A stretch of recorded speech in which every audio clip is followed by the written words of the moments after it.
Welcome back to Gautam PUC academy YouTube channel. ಇವತ್ತಿನ ತರಗತಿಯಲ್ಲಿ ನಾವು ನೋಡ್ತಿದ್ದೀವಿ 2027ರ ಇತಿಹಾಸ ವಿಷಯದ model question paper 1 with key ಆನ್ಸರ್ನ ನೋಡ್ತಿದ್ದೀವಿ. ಈ ಪ್ರಶ್ನೆಗಳನ್ನ ಹೊರತುಪಡಿಸಿ ವಾರ್ಷಿಕ ಪರೀಕ್ಷೆಯಲ್ಲಿ ಬೇರೆ ಪ್ರಶ್ನೆಗಳು ಬರುವುದಕ್ಕೆ ಸಾಧ್ಯವೇ ಇಲ್ಲ. ಮೊದಲನೇದಾಗಿ ಎ ಭಾಗ. ಈ ಎ ವಿಭಾಗದಲ್ಲಿ ಯಾವುದಾದ್ರೂ ಒಂದು ಪ್ರಶ್ನೆಗೆ ಉತ್ತರನ ಬರೆದಾಗ ಮತ್ತೆ ಅದೇ ಉತ್ತರನ ಎರಡನೇ ಸಾರಿ ಬರೆದ್ರೆ ಅದನ್ನ ಕನ್ಸಿಡರ್ ಮಾಡಲ್ಲ. ಮೊದಲನೇದಾಗಿ ನಾವೇನ್ ಬರೆದಿರ್ತೀವೋ ಅದನ್ನ ಮಾತ್ರ ಕನ್ಸಿಡರ್ ಮಾಡ್ತಾರೆ. ಆದ್ದರಿಂದ ಮೊದಲನೇ ಬಾರಿಯೇ ಸರಿಯಾದ ಉತ್ತರನ ಬರೀಬೇಕು. ಮೊದಲನೇ ಪ್ರಶ್ನೆ ಬಂದ್ಬಿಟ್ಟು ಪ್ರತಿಪಾದನೆ: ಸಿಂಧೂ ನಾಗರಿಕತೆಯು ಪ್ರಪಂಚದ ಪ್ರಾಚೀನ ನಾಗರಿಕತೆಗಳಲ್ಲಿ ಒಂದಾಗಿದೆ ಅಂತ ಇದೆ. ನೆಕ್ಸ್ಟ್ ಕಾರಣ: ಇದು ಈಜಿಪ್ಟ್, ಮೆಸೊಪೊಟೇಮಿಯಾ ಮತ್ತು ಚೀನಾ ನಾಗರಿಕತೆಗಳ ಸಮಕಾಲೀನ ನಾಗರಿಕತೆಯಾಗಿದೆ ಅಂತ ಉತ್ತರ ಇದೆ. ಈ ಪ್ರಶ್ನೆಗೆ ಉತ್ತರ ಸರಿಯಾಗಿದೆಯೋ ಅಥವಾ ತಪ್ಪಾಗಿದೆಯೋ ನೋಡಬೇಕು. ಈ ಎರಡು ಪ್ರತಿಪಾದನೆ ಮತ್ತು ಕಾರಣ ಸರಿಯಾಗಿರೋದ್ರಿಂದ option C is a right answer ಆಗುತ್ತೆ. 99% ಉತ್ತರ ಏನಂತ ಬರುತ್ತೆ ಅಂದ್ರೆ, ನಿಮ್ಗೇನು ಗೊತ್ತಿಲ್ಲ ಅಂದಾಗ ಆಪ್ಷನ್ ಸಿ ಎ ಮತ್ತು ಆರ್ ಎರಡೂ ಸರಿಯಾಗಿವೆ ಹಾಗೂ ಆರ್ ಏನ ಸರಿಯಾದ ವಿವರಣೆಯಾಗಿದೆ ಅನ್ನೋದಕ್ಕೆ ಟಿಕ್ ಹಾಕಿ. 99% ಇದೇ ಉತ್ತರ ಬರುತ್ತೆ. ಎಲ್ಲೋ ಕೆಲವೊಂದ್ಸಲ ಮಾತ್ರ ಚೇಂಜ್ ಆಗ್ಬೋದು, ಬಹಳ ರೇರ್, ಚೇಂಜ್ ಆಗೋದಿಲ್ಲ. ಆದ್ದರಿಂದ option C is a right answer ಆಗುತ್ತೆ.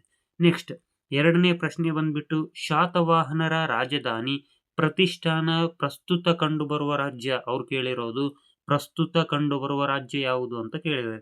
ಆದ್ದರಿಂದ ಆಪ್ಷನ್ ಡಿ ಮಹಾರಾಷ್ಟ್ರ ಆಗುತ್ತೆ. ನೆಕ್ಸ್ಟ್ ಎರಡನೇ ತರೈನ ಯುದ್ಧ ಇವರುಗಳ ನಡುವೆ ನಡೆಯಿತು. Very very important and very easy ಪ್ರಶ್ನೆ. ಆಪ್ಷನ್ ಬಿ ಮಹಮ್ಮದ್ ಗೋರಿ ಮತ್ತು ಪೃಥ್ವಿರಾಜ್ ಚೌಹಾಣರ ನಡುವೆ ನಡೆಯಿತು. ನೆಕ್ಸ್ಟ್ ನಾಲ್ಕನೇ ಪ್ರಶ್ನೆ ಬಂದ್ಬಿಟ್ಟು ವಿಶಿಷ್ಟಾದ್ವೈತ ಸಿದ್ಧಾಂತದ ಪ್ರತಿಪಾದಕರು ಯಾರು ಅಂತ ಕೇಳಿದ್ದಾರೆ. ಆಪ್ಷನ್ ಸಿ ಬಸವೇಶ್ವರರು ಅಂತ ಇದೆ. ಆಪ್ಷನ್ ಡಿ ರಾಮಾನುಜಾಚಾರ್ಯರು ಅಂತ ಇದೆ.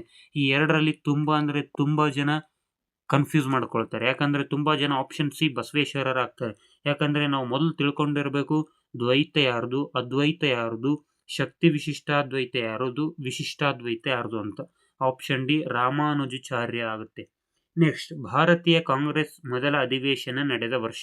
ಸ್ಥಾಪನೆಯಾದ ವರ್ಷ ಅಂದ್ರೂ 1885 ಮತ್ತು ಮೊದಲ ಅಧಿವೇಶನ ನಡೆದ ವರ್ಷ ಅಂದ್ರೂ ಸಹ option A 1885 is the right answer ಆಗುತ್ತೆ. ನೆಕ್ಸ್ಟ್ ಬಿಟ್ಟ ಸ್ಥಳ ತುಂಬಿರಿ. ಆರನೇ ಪ್ರಶ್ನೆ ಬಂದ್ಬಿಟ್ಟು ಅಶ್ವಘೋಷ ರಚಿಸಿದ ಕೃತಿ ಡ್ಯಾಶ್ ಅಂತ ಇದೆ. ಬುದ್ಧ ಚರಿತ. ಈ ಬಿಟ್ಟ ಸ್ಥಳಕ್ಕೆ ತುಂಬಾ ಸಮಯನ ಕೊಡೋದು ಬೇಕಾಗಿರಲ್ಲ, ಯಾಕಂದ್ರೆ ಅಲ್ಲೇ ಪ್ರಶ್ನೆ ಇರುತ್ತೆ. ಆದ್ರಿಂದ ಉತ್ತರ ಸ್ವಲ್ಪ ತಲೆ ಓಡಿಸಿದ್ರೆ ಖಂಡಿತವಾಗ್ಲೂ ಸಿಗುತ್ತೆ. ನೆಕ್ಸ್ಟ್ ಎಲಿಫೆಂಟ್ ಪುರಾತನ ಹೆಸರೇನು ಅಂತ ಇದೆ. ಇಲ್ಲಿರುವಂತಹ ಗೋರವಪುರಿ is a right answer. Next 8th one ಬಂದ್ಬಿಟ್ಟು ಡ್ಯಾಶ್ ನನ್ನು ಭಾರತದ ಗಿಣಿ ಅಂತ ಕರೀತಾರೆ. ಇಲ್ಲಿರೋದು ಕೆ.ಸಿ. ರೆಡ್ಡಿ, ಅಮೀರ್ ಖುಸ್ರು, ಪಂಪ. ಈ ಮೂರು ಹೆಸರು ಇದೆ. ಅದರಲ್ಲಿ Amir Khusro is a right answer. Dash ರವರು ಮೈಸೂರು ರಾಜ್ಯದ ಪ್ರಥಮ ಮುಖ್ಯಮಂತ್ರಿ ಆಗಿದ್ದರು. ಕೆ.ಸಿ. ರೆಡ್ಡಿ ರಕ್ಷಿಸು ಕರ್ನಾಟಕ ದೇವಿ ಗೀತೆಯನ್ನು ರಚಿಸಿದವರು ಡ್ಯಾಶ್ ಅಂತ ಇದೆ. Shanta Kavi is a right answer. Next 11ನೇ ಪ್ರಶ್ನೆ ಬಂದ್ಬಿಟ್ಟು ಹೊಂದಿಸಿ ಬರೆಯಿರಿ. Very very important. ಸ್ವಲ್ಪ ತಲೆ ಓಡಿಸಿದ್ರೆ 5ಕ್ಕೆ 5 ಅಂಕ ಆರಾಮದಾಯಕವಾಗಿ ಪಡ್ಕೊಳ್ಬಹುದು. ಮೊದಲನೇದಾಗಿ ವೇಮಾ ಕ್ಯಾಡ್ ಪೈಸಸ್ ಅಂತ ಇದೆ. ಅದರ ಉತ್ತರ ಬಂದ್ಬಿಟ್ಟು ಕುಶಾನರ ಅರಸ. ಇದನ್ನ ನೋಡಿದ ತಕ್ಷಣನೇ ನಾವು ಅರ್ಥ ಮಾಡ್ಕೊಂಡ್ಬಿಡ್ಬೇಕು ಇದೊಂದು ರಾಜನ ಹೆಸರು ಅಂತ. ನೆಕ್ಸ್ಟ್ ರಾಜ ತೋಡರ ಮಲ್ಲ ಅಂತ ಇದೆ. ಕಂದಾಯ ಮಂತ್ರಿ ಆಗುತ್ತೆ. ನೆಕ್ಸ್ಟ್ ಎರಡನೇ ಇಬ್ರಾಹಿಂ ಆದಿಲ್ ಶಾ ಅಂತ ಇದೆ. ಅವ್ರು ಬಂದ್ಬಿಟ್ಟು ಜಗದ್ಗುರು ಬಾದ್ಶಾ. ನೆಕ್ಸ್ಟ್ ಗುರುನಾನಕ್ ಸಿಖ್ ಧರ್ಮದ ಸ್ಥಾಪಕ. ಆಲೂರು ವೆಂಕಟರಾವ್ ಕರ್ನಾಟಕ ಗತ ವೈಭವ. ಇಷ್ಟನ್ನ ಬರೆದ್ರೆ 5ಕ್ಕೆ 5 ಅಂಕನೂ ಸಿಗುತ್ತೆ. ನೆಕ್ಸ್ಟ್ 1 ಅಂಕದ ಪ್ರಶ್ನೋತ್ತರ. 12ನೇ ಪ್ರಶ್ನೆ ಬಂದ್ಬಿಟ್ಟು ಸಿಂಧೂ ನಾಗರಿಕತೆಯ ಅಡಗುಕಟ್ಟೆ ಎಲ್ಲಿ ಪತ್ತೆಯಾಗಿದೆ ಅಂತ ಪ್ರಶ್ನೆ. ಗುಜರಾತಿನ ಲೋಥಾಲ್. 1 ಅಂಕ ಸಿಗುತ್ತೆ. ಅರ್ಥಶಾಸ್ತ್ರ ಬರೆದವರು ಯಾರು? ಕೌಟಿಲ್ಯ. ಕಬೀರರು ರಚಿಸಿದ ಭಕ್ತಿ ಗೀತೆಗಳು ಯಾವ ಪ್ರಕಾರದಲ್ಲಿವೆ? ದೋಹೆ. ಡಚ್ ಈಸ್ಟ್ ಇಂಡಿಯಾ ಕಂಪನಿಯು ಯಾವ ವರ್ಷ ಸ್ಥಾಪನೆಯಾಯಿತು? 1602ರಲ್ಲಿ. ಸೋರಿಕೆ ಸಿದ್ಧಾಂತದ ಪ್ರತಿಪಾದಕರು ಯಾರು? ದಾದಾಬಾಯಿ ನವರೋಜಿ. ಇಷ್ಟನ್ನ ಬರೆದ್ರೆ 5ಕ್ಕೆ 5 ಅಂಕ ಸಿಗುತ್ತೆ.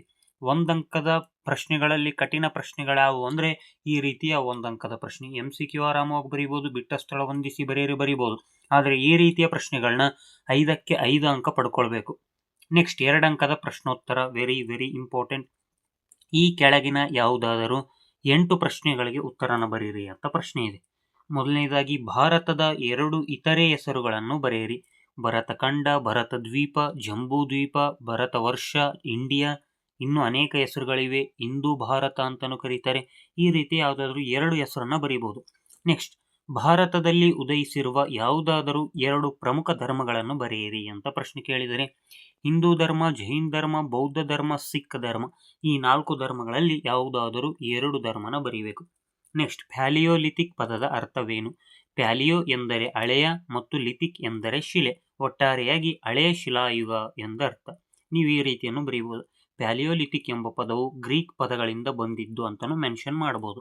ನೆಕ್ಸ್ಟ್ 20ನೇ ಪ್ರಶ್ನೆ ಬಂದ್ಬಿಟ್ಟು ಸಿಂಧೂ ನಾಗರಿಕತೆಯ ಶವ ಸಂಸ್ಕಾರ ಪದ್ಧತಿಗಳನ್ನು ತಿಳಿಸಿ. ಹೂಳುವುದು ಮತ್ತು ದಹನ ಮಾಡುವುದು. ಗೊಮ್ಮಟೇಶ್ವರ ವಿಗ್ರಹವನ್ನು ಪ್ರತಿಷ್ಠಾಪಿಸಿದವರು ಯಾರು ಮತ್ತು ಅದು ಎಲ್ಲಿದೆ?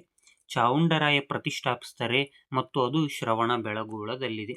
ನೆಕ್ಸ್ಟ್ 22ನೇ ಪ್ರಶ್ನೆ ಬಂದ್ಬಿಟ್ಟು ವಿಷ್ಣುವರ್ಧನನ ಯಾವುದಾದರೂ 2 ಬಿರುದುಗಳನ್ನು ತಿಳಿಸಿ. ತಲಕಾಡುಗೊಂಡ, ಕಂಚಿಗೊಂಡ, ಮಹಾಮಂಡಲೇಶ್ವರ. ಈ 3ರಲ್ಲಿ ಯಾವುದಾದರೂ 2 ಬರೀಬಹುದು. ನೆಕ್ಸ್ಟ್, ಇಂಡೋ ಇಸ್ಲಾಮಿಕ್ ಶೈಲಿಯ ಯಾವುದಾದರೂ 2 ಲಕ್ಷಣಗಳನ್ನು ತಿಳಿಸಿ ಅಂತ ಪ್ರಶ್ನೆ ಕೇಳಿದ್ದಾರೆ. ಸುಮಾರಿವೆ. ಮಿನಾರ್, ಕಮಾನುಗಳು, ಗುಮ್ಮಟಗಳು, ಅಜಾರಗಳು, ಬೃಹತ್ ಹೆಬ್ಬಾಗಿಲುಗಳು, ಇನ್ನೂ ಸುಮಾರು ಇದೆ. ಅದರಲ್ಲಿ ಯಾವುದಾದ್ರೂ 2 ಬರೀಬಹುದು. ನೆಕ್ಸ್ಟ್, ತಾಜ್ ಮಹಲ್ ಕಟ್ಟಿಸಿದವರು ಯಾರು ಮತ್ತು ಅದು ಎಲ್ಲಿದೆ? ತಾಜ್ ಮಹಲ್ ಕಟ್ಟಿಸಿದವರು ಅಂದ್ರೆ ಶಹಜಹಾನ್. ಅದು ಆಗ್ರಾದಲ್ಲಿದೆ. Very easy. ನೀವು ಮೊದಲಿಂದ ಇದನ್ನು ಓದ್ಕೊಂಡು ಬಂದಿರ್ತೀರ ಅಥವಾ ಕೇಳಿರ್ತೀರ. ನೆಕ್ಸ್ಟ್, ಶಂಕರಾಚಾರ್ಯರನ್ನು ಷಣ್ಮತ ಸ್ಥಾಪನಾಚಾರ್ಯ ಎಂದು ಕರೆಯಲು ಕಾರಣವೇನು? ಮುಖ್ಯವಾಗಿ ಶಂಕರಾಚಾರ್ಯರು ಶಿವ, ವಿಷ್ಣು, ಸೂರ್ಯ, ಗಣೇಶ, ಕುಮಾರ ಮತ್ತು ಶಕ್ತಿ ದೇವರುಗಳ ಪೂಜೆಗೆ ಪ್ರಾಮುಖ್ಯತೆ ನೀಡಿ ವಿವಿಧ ಪಂಥಗಳನ್ನು ಒಗ್ಗೂಡಿಸಲು ಪ್ರಯತ್ನಿಸಿದರು. ಆದ್ದರಿಂದ ಇವರು ಷಣ್ಮತ ಸ್ಥಾಪನಾಚಾರ್ಯ ಎಂದು ಕರೆಯುತ್ತಾರೆ. ಷಣ್ಮತ ಅಂದ್ರೆ ಎಷ್ಟು? 6 ದೇವರಿದ್ದಾರೆ ನೋಡಿ. ಶಿವ, ವಿಷ್ಣು, ಸೂರ್ಯ, ಗಣೇಶ, ಕುಮಾರ ಮತ್ತು ಶಕ್ತಿ ದೇವರು.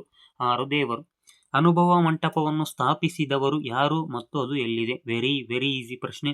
ಬಸವೇಶ್ವರರು ಮತ್ತು ಕಲ್ಯಾಣದಲ್ಲಿದೆ. ನೆಕ್ಸ್ಟ್ 27ನೇ ಪ್ರಶ್ನೆ ಕಪ್ಪು ಕೋಣೆ ದುರಂತ ಎಂದರೇನು? ಸುರಾಜ್ ಉದ್ ದೌಲನು ಕಲ್ಕತ್ತಾ ಆಕ್ರಮಣದ ವೇಳೆ 146 ಇಂಗ್ಲಿಷರನ್ನು ಬಂಧಿಸಿ 15x18 ಅಡಿಗಳ ವಿಸ್ತಾರದ ಕೋಣೆಯಲ್ಲಿ ಕೂಡಿಟ್ಟಿದ್ದನು. ಅದರಲ್ಲಿ 123 ಜನ ಉಸಿರುಗಟ್ಟಿ ಮರಣ ಹೊಂದಿದರು. ಇದನ್ನೇ ಕಪ್ಪು ಕೋಣೆ ದುರಂತ ಎನ್ನಲಾಗುತ್ತದೆ. ನೆಕ್ಸ್ಟ್ 28ನೇ ಪ್ರಶ್ನೆ ಬಂದ್ಬಿಟ್ಟು ಭಾರತದ ಪ್ರಥಮ ಸ್ವಾತಂತ್ರ್ಯ ಸಮರದ ವಿಫಲತೆಗೆ ಯಾವುದಾದರೂ 2 ಕಾರಣಗಳನ್ನು ಬರೆಯಿರಿ. ಇದು ರಾಷ್ಟ್ರೀಯ ಲಕ್ಷಣಗಳನ್ನು ಹೊಂದಿರಲಿಲ್ಲ. ದಂಗೆಕೋರರಲ್ಲಿ ಸಮಾನ ಉದ್ದೇಶವಿರಲಿಲ್ಲ. ಸರಿಯಾದ ನಾಯಕತ್ವ ಇರಲಿಲ್ಲ. ಶಸ್ತ್ರಾಸ್ತ್ರಗಳಿರಲಿಲ್ಲ. ನೆಕ್ಸ್ಟ್, ಸುಶಿಕ್ಷಿತ ಭಾರತೀಯರು ದಂಗೆಯನ್ನು ಬೆಂಬಲಿಸಲಿಲ್ಲ. ಯಾರು ಶಿಕ್ಷಣನ ಪಡ್ಕೊಂಡಿರ್ತಾರೋ ಅವರು ದಂಗೆಯನ್ನು ಬೆಂಬಲಿಸಲ್ಲ ಇದರಿಂದ. ನೆಕ್ಸ್ಟ್ 29ನೇ ಪ್ರಶ್ನೆ ಬಂದ್ಬಿಟ್ಟು ರೈತವಾರಿ ಪದ್ಧತಿ ಎಂದರೇನು? ಬ್ರಿಟಿಷ್ ಈಸ್ಟ್ ಇಂಡಿಯಾ ಕಂಪನಿಯು ನಿಗದಿತ 50% ಕಂದಾಯ ನಿಯಮಿತವಾಗಿ ಕೊಡುವ ಷರತ್ತಿನ ಮೇಲೆ ರೈತರೊಂದಿಗೆ ನೇರ ಒಪ್ಪಂದ ಮಾಡಿಕೊಂಡು ಭೂಮಾಲೀಕತ್ವವನ್ನು ರೈತರಿಗೆ ನೀಡುವ ಪದ್ಧತಿಯೇ ರೈತವಾರಿ ಪದ್ಧತಿ. ಒಟ್ಟಾರೆಯಾಗಿ ಹೇಳ್ಬೇಕಂದ್ರೆ ಭೂಮಾಲೀಕತ್ವವನ್ನು ರೈತರಿಗೆ ನೀಡುವ ಪದ್ಧತಿ. 1 ಅಂಕಕ್ಕೆ ಕೇಳಿದ್ರೆ, ಒಂದು ವೇಳೆ 2 ಅಂಕಕ್ಕೆ ಕೇಳಿದ್ರೆ ಈ ರೀತಿಯಾಗಿ ಬರೀಬೇಕಾಗುತ್ತೆ. ಯಾಕಂದ್ರೆ 2 ಅಂಕ ಕೊಡಬೇಕಲ್ವಾ. ನೆಕ್ಸ್ಟ್ 5 ಅಂಕದ ಪ್ರಶ್ನೆ, ವೆರಿ ವೆರಿ ಇಂಪಾರ್ಟೆಂಟ್. ಚೋಳರ ಗ್ರಾಮಾಡಳಿತ. ಮೊದಲನೇ ಪ್ರಶ್ನೆ. ನೀವು ಮೊದಲನೇ ಬರೀಬೇಕಾಗಿರೋದು ಪೀಠಿಕೆ ಮತ್ತು ಕೊನೆಯದಾಗಿ ಬರೀಬೇಕಾಗಿರೋದು ಉಪಸಂಹಾರ. ಯಾಕಂದ್ರೆ ಇತಿಹಾಸ ಮತ್ತು ರಾಜ್ಯಶಾಸ್ತ್ರ ವಿಷಯಗಳಲ್ಲಿ ಪೀಠಿಕೆ ಮತ್ತು ಉಪಸಂಹಾರ ಬರೆಯೋದ್ರಿಂದ ಅವರಿಗೆ ಇಂಪ್ರೆಸ್ ಆಗಿ 5ಕ್ಕೆ 5 ಮತ್ತು 10ಕ್ಕೆ 10 ಅಂಕನ ಖಂಡಿತವಾಗ್ಲೂ ಕೊಡ್ತಾರೆ. ಆದ್ರಿಂದ ಅರ್ಥಶಾಸ್ತ್ರದಲ್ಲಿ ಬರೆಯೋ ಅವಶ್ಯಕತೆ ಇರಲ್ಲ, ಹಾಗೂ ಕನ್ನಡದಲ್ಲಾಗಿರ್ಬೋದು ಈ ರೀತಿಯ ವಿಷಯಗಳಲ್ಲಿ ಏನು ಅವಶ್ಯಕತೆ ಇರಲ್ಲ. ಬಟ್ ಇತಿಹಾಸದಲ್ಲಂತೂ ಕಂಪಲ್ಸರಿ ಪೀಠಿಕೆ ಉಪಸಂಹಾರ ಬರೀಬೇಕು. ಮತ್ತು ಒಳಗಡೆ ಪ್ರಿಂಟ್ ಟು ಪಿನ್ ಪುಸ್ತಕದಲ್ಲಿ ಇರೋ ಹಾಗೆ ಬರೆಯೋ ಬದಲು ಅದನ್ನೇ ಕೆಲವೊಂದು ಪಾಯಿಂಟ್ಗಳಾಗಿ ಇಲ್ಲಿ ಬರೆದಿದ್ದಾರೆ ನೋಡ್ಬೋದು. ಮೊದಲನೇದಾಗಿ ಆಧಾರ ಅಂತ ಬರೆದಿದ್ದಾರೆ. 1ನೇ ಪರಾಂತಕನ ಉತ್ತರ ಮೇರೂರು ಶಾಸನದ ಪ್ರಕಾರ. ನೆಕ್ಸ್ಟ್, ಅಲ್ಲಿ ಮಾಡುವಂತಹ ಆಯ್ಕೆಯ ವಿಧಾನ ಯಾವ ರೀತಿ ಇದೆ. ನೆಕ್ಸ್ಟ್, ಸಮಿತಿಗಳು. ಕೊನೆಯದಾಗಿ ಕಾರ್ಯ ಮತ್ತು ಅರ್ಹತೆ ಅನರ್ಹತೆಯನ್ನು ಸಹ ಸಪ್ರೇಟ್ ಆಗಿ ಪಾಯಿಂಟ್ಸ್ನ ಮಾಡಿದ್ದಾರೆ. ನೀವೇನು ಬರೀತೀರಾ, ಇಲ್ಲಿಂದ ಇಲ್ಲಿಗೆ ಒಟ್ಟಾರೆಯಾಗಿ 1 ಅಂಶನ ಮಾಡಿ ಬರೀತೀರಾ. ಕೊನೆಯದಾಗಿ ಅರ್ಹತೆ ಅನರ್ಹತೆ ಅಂತ ಬರೀತೀರಾ. ಪಾಯಿಂಟ್ಗಳನ್ನ ಮಾಡಬೇಕು ಈ ರೀತಿಯಾಗಿ. ಆವಾಗಲೇ 5 ಅಂಕ ಆರಾಮದಾಯಕವಾಗಿ ನಿಮಗೆ ಸಿಗುತ್ತೆ. ಅರ್ಹತೆ ನೋಡ್ಬೋದು, ಕೊನೆಯದಾಗಿ ಅನರ್ಹತೆನೂ ನೋಡಬಹುದು. ನೆಕ್ಸ್ಟ್, ಶಿವಾಜಿಯ ದಿಗ್ವಿಜಯಗಳನ್ನು ವಿವರಿಸಿ. ಅವುಗಳನ್ನ ಸುಮಾರು 5 ಅಂಶಗಳಿದ್ದಾವೆ. ಆರಂಭಿಕ ಆಕ್ರಮಣಗಳು, ಶಿವಾಜಿ ಮತ್ತು ಅಫ್ಜಲ್ ಖಾನ್, ಶಿವಾಜಿ ಮತ್ತು ಔರಂಗಜೇಬ, ಸೂರತ್ನ ಮೇಲೆ ದಾಳಿ, ಜೈಸಿಂಗ್ ಮತ್ತು ಪುರಂದರ ಒಪ್ಪಂದ. ಈ ಶಿವಾಜಿಯ ಕಿರೀಟಧಾರಣೆನೂ ಬರೀಬೇಕು. ಕೊನೆಯದಾಗಿ ಉಪಸಂಹಾರ. ಪೀಠಿಕೆ ನೋಡಿ ಇಲ್ಲಿ ಯಾವ ರೀತಿ ಇದೆ, ಇದನ್ನ ಪೀಠಿಕೆಯಲ್ಲಿ ಬರೀಬೇಕು. ನೆಕ್ಸ್ಟ್, 5 ಅಂಕದ ಪ್ರಶ್ನೆಗಳಲ್ಲೇ ಮುಖ್ಯವಾದ ಪ್ರಶ್ನೆ. 2026ರ ವಾರ್ಷಿಕ ಪರೀಕ್ಷೆಯಲ್ಲೂ ಸಹ ಈ ಪ್ರಶ್ನೆನೇ ಬಂದಿತ್ತು. ಸ್ವಾಮಿ ವಿವೇಕಾನಂದರ ವ್ಯಕ್ತಿತ್ವವನ್ನು ವಿವರಿಸಿ ಅಂತ ಪ್ರಶ್ನೆ. ಪೀಠಿಕೆಯನ್ನು ಸಹ ಅವರೇ ಕೊಟ್ಟಿದ್ದಾರೆ. ಭಾರತದ ರಾಷ್ಟ್ರ ಪ್ರೇಮಿ ಸಂತ ವೇದಾಂತ ಕೇಸರಿ ಅಂತೇಳಿ.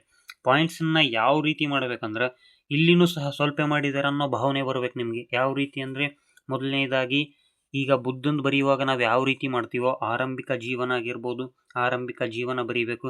ನೆಕ್ಸ್ಟ್ ಜನನ, ಚಿಕಾಗೋದ ವಿಶ್ವಧರ್ಮ ಸಮ್ಮೇಳನ ರೀತಿ ಬರೀಬೇಕು. ಮತ್ತು ಇನ್ನು ಅನೇಕ ರಾಮಕೃಷ್ಣ ಮಿಷನ್ ಸ್ಥಾಪನೆ ಇಲ್ಲಿ ಬರೆದಿದ್ದಾರೆ ನೋಡಿ. ರಾಷ್ಟ್ರೀಯ ಮೇಲೆ ಪ್ರಭಾವ, ಅವರು ಬರೆದಿರುವಂತಹ ಪುಸ್ತಕಗಳ ಹೆಸರೇನು, ಅವುಗಳನ್ನು ಸಹ ಸಪ್ರೇಟಾಗಿ ಪಾಯಿಂಟ್ ಮಾಡಿದರೆ ಖಂಡಿತವಾಗ್ಲೂ 5 ಅಂಕ ಸಿಗುತ್ತೆ. ಒಂದು ವೇಳೆ ನೀವು ಕಡಿಮೆ ಬರೆದರೂ ಸಹ ಪಾಯಿಂಟನ್ನು ನೋಡಿ ಅಂಕಗಳನ್ನ ಕರೆಕ್ಟಾಗಿ ಕೊಡ್ತಾರೆ. ಮತ್ತು ಯುವಕರಿಗೆ ನೀಡಿರುವಂತಹ ಸಂದೇಶ, ಇದನ್ನು ಸಹ ಸಂಪೂರ್ಣ ಬೇರೆ ಪಾಯಿಂಟ್ ಆಗಿ ಬರೀಬೇಕು, ಆವಾಗಲೇ ಅಂಕಗಳು ಸಿಗ್ತವೆ. ನೆಕ್ಸ್ಟ್ ರಾಷ್ಟ್ರೀಯತೆಯ ಉದಯಕ್ಕೆ ಕಾರಣವಾದ ಅಂಶಗಳು ಯಾವ್ಯಾವು, ಇದನ್ನು ಯಾವ ರೀತಿ ಪಾಯಿಂಟ್ ಮಾಡಬೇಕು ಅಂತ ಏನಿರಲ್ಲ, ಯಾಕಂದರೆ ಪುಸ್ತಕದಲ್ಲಿ ತುಂಬ ಇದೆ. ಆದ್ದರಿಂದ ಸುಮಾರು 6 ಅಂಶಗಳಿವೆ. ಆದರೆ 5 ಬರೆದ್ರೆ ಖಂಡಿತವಾಗ್ಲೂ 5 ಅಂಶಕ್ಕೆ 5 ಅಂಕನ ಕೊಡ್ತಾರೆ. ಈ ರೀತಿಯಾಗಿ ಬರೀಬೋದು. ನೆಕ್ಸ್ಟ್ 10 ಅಂಕದ ಪ್ರಶ್ನೆಯನ್ನು ನೋಡ್ಬೋದು. ಬುದ್ಧನ ಜೀವನ ಮತ್ತು ಬೋಧನೆ, ಈ ರೀತಿಯಾಗಿ ಪಾಯಿಂಟ್ ಮಾಡಬೇಕು. ಮೊದಲನೇದಾಗಿ ಪೀಠಿಕೆ ಬರೀಬೇಕು. ಖಂಡಿತವಾಗ್ಲೂ 10 ಅಂಕಕ್ಕಂತೂ ಬರೀಲೇಬೇಕು. 5 ಅಂಕಕ್ಕೆ ತಪ್ಪಿಸಿದರೂ ಸಹ 10 ಅಂಕಕ್ಕೆ ಪೀಠಿಕೆ ಪ್ಲಸ್ ಉಪಸಂಹಾರ ಬರೀಬೇಕು. ನೆಕ್ಸ್ಟ್ ಆರಂಭಿಕ ಜೀವನ, ನೆಕ್ಸ್ಟ್ ವೈವಾಹಿಕ ಜೀವನ. ನೀವೇನಾದರೂ ಕಡಿಮೆ ಗೊತ್ತಿದ್ರೂ ಸಹ 10 ಅಂಕನ ಪಡ್ಕೊಳ್ಬೇಕು ಅಂದರೆ ಈ ಪೀಠಿಕೆ ಆಗಿರ್ಬೋದು ಪ್ಲಸ್ ಅಧಿಕ ಪಾಯಿಂಟ್ಸ್ ನಿಮಗೆ ಗೊತ್ತಿರೋದ್ರಲ್ಲೇ ಅದರಲ್ಲಿ ಒಂದು ಪಾಯಿಂಟ್ಸನ್ನು ಮಾಡಿ ಬರೀಬೇಕು. ಇಲ್ಲಿ ಯಾವ ರೀತಿ ಮಾಡಿದ್ದಾರೆ ನೋಡಿ. ಪೀಠಿಕೆ ಆರಂಭಿಕ ಜೀವನ ಪ್ಲಸ್ ವೈವಾಹಿಕ ಜೀವನ, ಮಹಾಪರಿತ್ಯಾಗ, ಸತ್ಯಾನ್ವೇಷಣೆ ಅಥವಾ ಸತ್ಯಾನ್ವೇಷಣೆ ಆಯ್ತಾ. ನೆಕ್ಸ್ಟ್ ಜ್ಞಾನೋದಯ, ಪ್ರಥಮ ಪ್ರವಚನ, ಬೋಧನೆಗಳು, ಅಷ್ಟಾಂಗ ಮಾರ್ಗಗಳು, ಕೊನೆಯದಾಗಿ ಮಹಾಪರಿನಿರ್ವಾಣ, ಅವರು ಮಾಡಿರುವಂತಹ ಸಾಧನೆಯ ಬಗ್ಗೆ ಕೊನೆಯದಾಗಿ 2 ಲೈನ್ ಉಪಸಂಹಾರ ಬರೀಬೇಕು. ಆವಾಗ 10 ಅಂಕಕ್ಕೆ 10 ಅಂಕ ಸಿಗುತ್ತೆ. ನೆಕ್ಸ್ಟ್ 35ನೇ ಪ್ರಶ್ನೆ. ಗುಪ್ತರ ಕಾಲವನ್ನು ಭಾರತೀಯ ಇತಿಹಾಸದಲ್ಲಿ ಸುವರ್ಣ ಯುಗ ಎಂದು ಕರೆಯುತ್ತಾರೆ, ಏಕೆ ವಿವರಿಸಿ ಅಂತ ಇದೆ ಪೀಠಿಕೆ. ನೆಕ್ಸ್ಟ್ ಹಿಂದೂ ಧರ್ಮದ ಪುನರುತ್ಥಾನ, ನೆಕ್ಸ್ಟ್ ಶಿಕ್ಷಣ. ಈ ರೀತಿಯಾಗಿ ಮೇನ್ ಪಾಯಿಂಟ್ಸ್ಗಳನ್ನ ಮಾತ್ರ ಅಲ್ಲದೆ ಅದರ ಒಳಗಡೆ ಸಬ್ ಪಾಯಿಂಟ್ಸ್ ಕೂಡ ಬರೀಬೇಕು. ಯಾವ ರೀತಿ ಅಂದರೆ ಶಿಕ್ಷಣ ಅಂತ ಇದೆ, ಶಿಕ್ಷಣದಲ್ಲಿ ಬೋಧಿಸಲ್ಪಡುವಂತಹ ವಿಷಯಗಳು ಅಂತ ಸಬ್ ಪಾಯಿಂಟ್ಸ್ ಮಾಡಬೇಕು. ನೆಕ್ಸ್ಟ್ ಒಟ್ಟಾರೆಯಾಗಿ ಇರುವಂತಹ ವಿಷಯಗಳು ಅಂತ ಮಾಡಿ ಸಪ್ರೇಟಾಗಿ ಪಾಯಿಂಟ್ ಮಾಡಬೇಕು. ನೆಕ್ಸ್ಟ್ ಪ್ರಸಿದ್ಧ ವಿಶ್ವವಿದ್ಯಾನಿಲಯಗಳು ಅಂತೇಳಿ ಸಪ್ರೇಟಾಗಿ ಪಾಯಿಂಟ್ ಮಾಡಬೇಕು, ಆವಾಗಲೇ 10 ಅಂಕ ಸಿಗುತ್ತೆ. ನೆಕ್ಸ್ಟ್ ಸಾಹಿತ್ಯ ಅಂತ ಇದೆ, ವಿಜ್ಞಾನ ಮತ್ತು ತಂತ್ರಜ್ಞಾನ, ನೆಕ್ಸ್ಟ್ ಕಲೆ ಮತ್ತು ವಾಸ್ತುಶಿಲ್ಪ, ನೆಕ್ಸ್ಟ್ ಕೊನೆಗೆ ಚಿತ್ರಕಲೆ ಅಂತಲೂ ಇದೆ. ಕೊನೆಯದಾಗಿ ಉಪಸಂಹಾರ ಅಂತೂ 2 ಲೈನ್ ನಿಮ್ಗೇನು ತಿಳಿಯುತ್ತೋ ಅದನ್ನು ಬರೀಲೇಬೇಕು. ನೆಕ್ಸ್ಟ್ ವಿಜಯನಗರ ಕಾಲದ ಧರ್ಮ, ಸಾಹಿತ್ಯ ಹಾಗೂ ಕಲೆ ವಾಸ್ತುಶಿಲ್ಪವನ್ನು ಸಹ ಕುರಿತು ಬರೆಯಿರಿ ಅಂತ ಇದೆ. ಇದರಲ್ಲಿ ಏನು ಭಾಳ ಸಬ್ ಪಾಯಿಂಟ್ ಮಾಡೋದಿರಲ್ಲ, ಮುಖ್ಯ ಪಾಯಿಂಟ್ಸನ್ನ ಬರೀಲೇಬೇಕು. ಧರ್ಮ ಆಗಿರ್ಬೋದು, ಶಿಕ್ಷಣ ಆಗಿರ್ಬೋದು, ಸಾಹಿತ್ಯ ಆಗಿರ್ಬೋದು, ನೆಕ್ಸ್ಟ್ ಕಲೆ ಮತ್ತು ವಾಸ್ತುಶಿಲ್ಪ ಆಗಿರ್ಬೋದು, ನೆಕ್ಸ್ಟ್ ಕೊನೆಯದಾಗಿ ಮೂರ್ತಿ ಶಿಲ್ಪ, ವೆರಿ ವೆರಿ ಇಂಪಾರ್ಟೆಂಟ್. ಯಾಕಂದರೆ ಮೂರ್ತಿ ಶಿಲ್ಪದಲ್ಲಿ ಸಪ್ರೇಟಾಗಿ 2 ಅಂಕಕ್ಕೂ ಸಹ ಮಾರ್ಕ್ಸನ್ನು ಕೇಳ್ತಾರೆ, ಪ್ಲಸ್ 5 ಅಂಕಕ್ಕೂ 10 ಅಂಕಕ್ಕೂ ಸಹ ಪ್ರಶ್ನೆನ ಕೇಳ್ತಾರೆ. ನೆಕ್ಸ್ಟ್ ಚಿತ್ರಕಲೆ ಆಗಿರ್ಬೋದು, ಲಲಿತ ಕಲೆಗಳಾಗಿರ್ಬೋದು. ನೆಕ್ಸ್ಟ್ ಉಪಸಂಹಾರ ಕೊನೆಗೆ. ಸರ್ ಎಂ ವಿಶ್ವೇಶ್ವರಯ್ಯನವರನ್ನು ಆಧುನಿಕ ಮೈಸೂರಿನ ನಿರ್ಮಾತೃ ಎಂದು ಕರೆಯುತ್ತಾರೆ, ವಿಶ್ಲೇಷಿಸಿ. ಅವರು ಮಾಡಿರುವಂತಹ ಆಡಳಿತಾತ್ಮಕ ಸುಧಾರಣೆಗಳು, ಅವರು ಕೈಗೊಂಡಿರುವ ಕೈಗಾರಿಕಾ ಅಭಿವೃದ್ಧಿ, ಶೈಕ್ಷಣಿಕ ಸುಧಾರಣೆಗಳು, ಇತರೆ ಸುಧಾರಣೆಗಳು, ಅವರು ಬರೆದಿರುವಂತಹ ಕೃತಿಗಳು, ಕೊನೆಯದಾಗಿ ಉಪಸಂಹಾರ.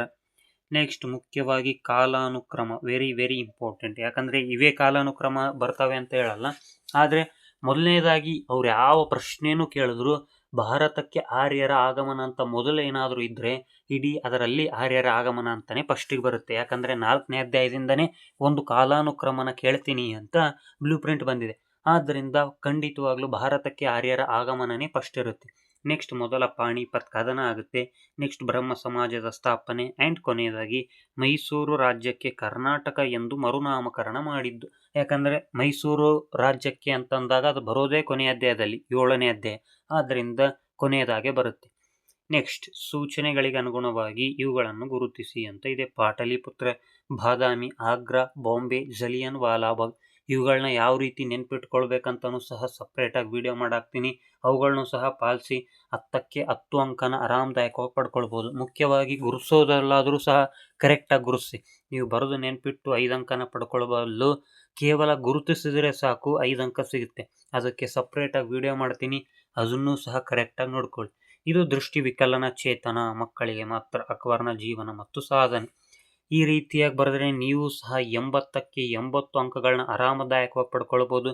ನಾನು ಸಹ ಹೋದ ವರ್ಷ 80ಕ್ಕೆ 80 ಅಂಕಗಳನ್ನ ಪಡ್ಕೊಂಡಿದ್ದೀನಿ ಇತಿಹಾಸ ವಿಷಯದಲ್ಲಿ.